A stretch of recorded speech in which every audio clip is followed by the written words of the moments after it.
जिस दिन पूरे गांव ने उसे असफल मानकर दरवाजा बंद कर दिया, उसी रात उसने ऐसा फैसला लिया जिसने अगले साल उसी चौपाल पर सबको सिर झुकाकर खड़ा कर दिया। मोहिनी देवी, जो मारवाड़ के छोटे से गांव बालेसर में रहती थी, उसके आंगन में सुबह चूल्हे की राख, बाजरे की रोटियों की खुशबू और 2 गायों की घंटियां साथ जागती थी। उसका पति रूपाराम खेती के साथ अनाज मंडी में मजदूरी करता था। घर में सास जमुना देवी, 10 साल की बेटी चांदनी और बूढ़े ससुर थे। मगर मोहिनी की नजर आंगन से हमेशा बहुत आगे जाती थी। गांव की औरतें पुराने कपड़ों से गोटेदार थैलियां, पोटलियां और सजावटी सामान बनाती थी, जिन्हें शादियों में दिया जाता था। मोहिनी ने देखा कि बाहर के व्यापारी वही सामान शहर में महंगे दाम पर बेचते हैं, जबकि गांव की महिलाओं को मेहनत का बहुत कम पैसा मिलता है। उसके मन में विचार आया कि अगर महिलाएं माल सीधे बेचे तो घर बैठे आमदनी बढ़ सकती है। एक शाम उसने रूपाराम से कहा, मैं औरतों को साथ लेकर छोटा काम शुरू करना चाहती हूं। रूपाराम ने थकी आंखों से देखा, काम बुरा नहीं है, पर पैसा कहां से आएगा? खेत में इस बार पानी भी भरोसे का नहीं। मोहिनी चुप हुई। उसके पास बची रकम बेटी की फीस और घर के जरूरी सामान के लिए थी।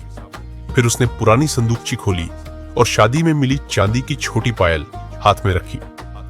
बेचने जा रही थी कि सास ने देख लिया। बहू, जरूरत में गहना काम आए, पर सोच समझकर कदम रखना, जमुना देवी ने कहा। मोहिनी बोली, मां जी, मैं गहना बेचकर किस्मत नहीं खरीदूंगी, मैं इससे पहला मौका खरीदूंगी।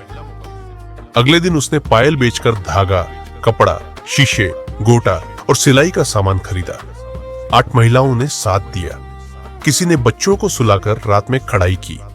आंगनों में रंग उतरने लगे, मगर असली परीक्षा बाकी थी। मोहिनी ने बाजार के व्यापारी को सामान दिखाया। व्यापारी हंसा, बहन, ये गांव का काम है, मैं आधी कीमत दूंगा। महिलाओं के चेहरे उतर गए। कुछ ने कहा, कम दाम पर बेच दे, कम से कम मेहनत का पैसा मिलेगा। मोहिनी ने मना किया, हमारी मेहनत सस्ती नहीं है, बाजार तक पहुंचना हमें सीखना होगा। उसी रात खबर फैली कि शहर का बड़ा दुकानदार किसी दूसरे समूह से माल लेने वाला है। उत्साह टूट गया। मोहिनी को अपनी सबसे बड़ी कमजोरी समझ आई। वे सुंदर सामान बना सकती थीं, लेकिन ग्राहक तक पहुंचना नहीं जानती थी। अगली सुबह उसने चांदनी की पुरानी कॉपी लेकर हर सामान की लागत और मेहनत का हिसाब लिखा। बेटी ने मोबाइल से तस्वीरें खींची और मोहिनी ने रिश्तेदारों से शहर के दुकानदारों के नंबर जुटाए। 3 दिन कोई जवाब नहीं आया। चौथे दिन विवाह के सामान का छोटा आदेश मिला। रकम बहुत कम थी, फिर भी मोहिनी ने आदेश स्वीकार किया, क्योंकि वह ग्राहक को अपना काम दिखाने का अवसर मान रही थी। वह महिलाओं के साथ बस से शहर गई। दुकानदार ने सामान देखकर कहा, अगर समय पर 100 और बना सकती हो तो मैं नियमित काम दूंगा। मोहिनी ने तुरंत हाँ नहीं की। भुगतान कब होगा? दुकानदार चौंका। उसने 7 दिन बाद भुगतान का वादा किया। मोहिनी ने लिखित हिसाब बनवाया और लौट आई। 100 सामान तैयार हुए, लेकिन डिलीवरी से 1 दिन पहले तेज बारिश ने गांव की कच्ची गलियों को कीचड़ में बदल दिया। कई घरों में पानी घुस गया। महिलाओं ने काम छोड़कर पड़ोसियों का सामान बचाया। कुछ तैयार पोटलियां भी भीग गई। उस रात मोहिनी के सामने कठिन फैसला था। क्या खराब सामान छिपाकर भेज दे या सच बताकर आदेश खो दे? रूपाराम ने कहा, अगर माल कम भेजा तो बड़ा ग्राहक हाथ से निकल सकता है। मोहिनी ने भीगी पोटली उठाई। विश्वास गया तो फिर कोई बाजार नहीं बचेगा। सुबह उसने दुकानदार को पूरी बात बता दी। उसे लगा आदेश खत्म हो जाएगा, लेकिन कुछ क्षण बाद आवाज आई, माल मत छिपाना, जितना सही है उतना भेजो, बाकी बाद में बना लेना। दुकानदार ने उसकी ईमानदारी को महत्व दिया।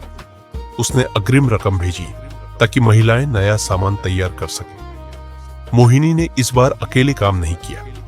उसने चौपाल में महिलाओं और परिवारों की बैठक बुलाई। हर काम का हिसाब खुला रखा, मजदूरी पहले तय की और लाभ का हिस्सा अलग रखा। जमुना देवी ने बची रंगीन किनारियां दे दी। रूपाराम ने मंडी से लौटते समय पैकिंग के डिब्बे लाने शुरू कर दिए। कुछ महीनों बाद महिलाओं का समूह इतना बढ़ा कि पास के 3 गांवों से ऑर्डर आने लगे। मोहिनी ने सबसे पहले बेटी की फीस जमा की, फिर अपनी नई पायल खरीदने के बजाय उसने विधवा कमला की बेटी की सिलाई फीस भर दी। एक दिन वही व्यापारी जिसने आधी कीमत कही थी चौपाल पर आया। मुझे तुम्हारा माल चाहिए। मोहिनी मुस्कुराई। माल मिलेगा, पर मेहनत का पूरा दाम भी मिलेगा। इस बार किसी महिला ने नजर नहीं झुकाई। दीपावली की शाम आंगनों में दिए जल रहे थे। चांदनी ने पूछा, अम्मा, तुम्हें अपनी पायल वापस मिलने की खुशी है? मोहिनी ने सिर पर हाथ रखा। पायल तो चीज थी बेटी, असली खुशी यह है कि अब हमारे हाथ किसी के सामने मजबूरी से नहीं फैलते। रात उसने पुरानी संदूकची खोली। उसमें नई पायल नहीं, बल्कि महिलाओं के हिसाब की मोटी कॉपी रखी थी। उसे समझ आया कि आत्मसम्मान कोई उपहार नहीं, रोज की मेहनत और सही फैसलों से कमाया जाता है। अगली सुबह गांव की कई लड़कियां सीखने आईं। मोहिनी ने चूल्हे पर रखी छाछ की मटकी देखी, मुस्कुराई और काम समझाने लगी। बालेसर की छोटी कोशिश अब सिर्फ कारोबार नहीं रही थी, वह उन घरों में उम्मीद बन चुकी थी जहां औरतों की मेहनत को केवल घर का काम समझा जाता था। मोहिनी ने अंत में कहा, काम छोटो हो या मोटियो, नियत साफ और हिसाब ईमानदार हो तो रास्ता धीरे सही खुलता जरूर है। उस दिन चौपाल ने कोई भाषण नहीं सुना। उसने एक बदलती जिंदगी देखी।